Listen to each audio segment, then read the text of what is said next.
2،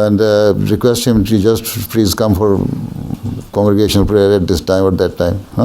You don't do it. So you should give equal emphasis to chanda, to tabligh and to tarbiyat.